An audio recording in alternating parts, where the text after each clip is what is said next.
দীর্ঘ 22 দিনের অপেক্ষার অবসান। অবশেষে ভারতের কূটনৈতিক চাপের কাছে মাথা নত করল পাকিস্তান। মুক্তি পেলেন বিএসএফ জওয়ান পূর্ণম কুমার সাউ, যিনি 23 এপ্রিল সীমান্তের ওপারে ভুলবশত প্রবেশ করে পাক রেঞ্জার্সের হাতে আটক হন। বুধবার সকালে পাঞ্জাবের রয়টারি সীমান্তে এক গুরুত্বপূর্ণ ফ্ল্যাগ মিটিং এর পর পাক রেঞ্জার্স বাধ্য হয় তাকে ভারতের হাতে তুলে দিতে। বিএসএফ পাঞ্জাব ফ্রন্টিয়ারের আইজি জানিয়েছেন, এদিনের মিটিংয়ে পাকিস্তানকে স্পষ্টভাবে জানানো হয়েছে, ভবিষ্যতে এমন ঘটনা ঘটলে আর কোনো রেওয়াত করা হবে না, এমনকি ফ্ল্যাগ মিটিংও নয়। সূত্রের খবর, পূর্ণম বর্তমানে শারীরিকভাবে সুস্থ রয়েছেন, তবে মানসিকভাবে কিছুটা বিধ্বস্ত। তাকে পর্যবেক্ষণে রাখা হয়েছে এবং চিকিৎসা পরিষেবা দেওয়া হচ্ছে। পূর্ণম সাহের মুক্তির খবরে চোখে জল, গলায় কাঁপুন তার স্ত্রীর। সংবাদ মাধ্যমের মুখোমুখি হয়ে তিনি জানান, প্রতিটি দিন প্রতিটি রাত এক বিষাদের মধ্যে কেটেছে। আজ যেন আবার নতুন করে জীবন ফিরে পেলাম। ভারত সরকার ও বিএসএফ এর কাছে আমরা কৃতজ্ঞ।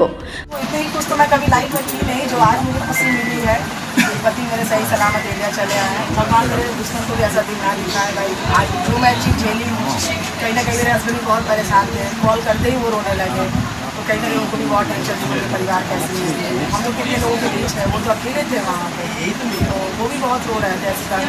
मुख्यमंत्री संगे तो कथा उन्हीं की बोल रहे हैं, यही बोले कि देखिए हमारा भाई सही सलामत इंडिया चले आए हैं, आप टेंशन मत लीजिए।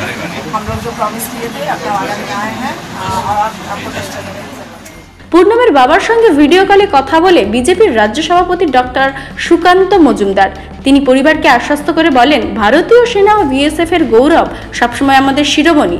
পূর্ণম সাউয়ের মুক্তি আমাদের সকলের সম্মিলিত সাফল্য। সম্প্রতি হওয়া অপারেশন সিঁদুরের পর এটিকে ভারতের আরও একটি বড় কূটনৈতিক জয় বলেই মনে করছেন বিশেষজ্ঞরা। পাকিস্তানের একগুঁয়েমির বিরুদ্ধে ভারতের করা বার্তা যে যথাযথ ছিল, পূর্ণম সাউয়ের মুক্তি সেটাই প্রমাণ করল। এই ঘটনায় পরিবারের যেমন স্বস্তির নিঃশ্বাস, তেমনি দেশ জুড়ে উঠেছে প্রশংসার সুর। পূর্ণম এখন পরিবারের কাছে নিজের মাটিতে, এই খবরের স্বস্তির ছায়া গোটা দেশ জুড়ে। আজ অত্যন্ত খুশির দিন যে এতদিন পর আমাদের পূর্ণম কুমার সাউ, আমাদের বিএসএফ জওয়ান, আটারি বর্ডার দিয়ে ফেরত এলো ভারতবর্ষে। এবং এটা শুধুমাত্র সম্ভব হয়েছে মাননীয় প্রধানমন্ত্রী নরেন্দ্র মোদীর নেতৃত্বে।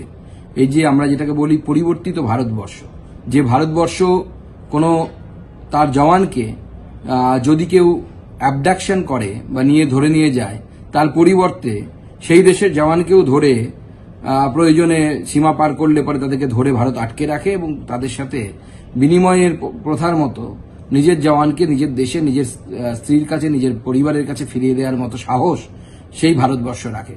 সেই জন্য ভারতবর্ষের প্রধানমন্ত্রী মাননীয় নরেন্দ্র মোদীকে আমি অত্যন্ত অভিনন্দন জানাই এবং আমাদের সমস্ত বিজেপির যারা কার্যকর্তা আছে, যারা প্রথম থেকেই পূর্ণম সাহের পরিবারের সাথে যোগাযোগ রেখেছিল, এমনকি আমাদের কাউন্সিলর সে পর্যন্ত পূর্ণম সাহের স্ত্রীর সাথে সিওর সাথে দেখা করতে গেছিল, যেখান থেকে তাকে যে ইউনিট থেকে তাকে অ্যাবডাকশন করা হয়েছিল, অপহরণ করা হয়েছিল, সেই সিওর সাথে যখন তার স্ত্রী যায় এবং পরিবারের অন্যান্যরা যায়, তখন আমাদের কাউন্সিলর, স্থানীয় কাউন্সিলর মনোজ, সেও সেখানে গেছিল এবং পরিবারের সাথে তারা ছিল এবং প্রথম থেকে আমরা পরিবারের সাথে আছি।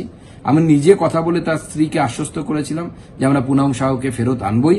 আজকে ফেরত এনেছে ভারতবর্ষের প্রধানমন্ত্রী নরেন্দ্র মোদীকে এবং আমাদের মাননীয় গৃহমন্ত্রী অমিত শাহজিকে আমি এর জন্য অসংখ্য অসংখ্য ধন্যবাদ জানাই।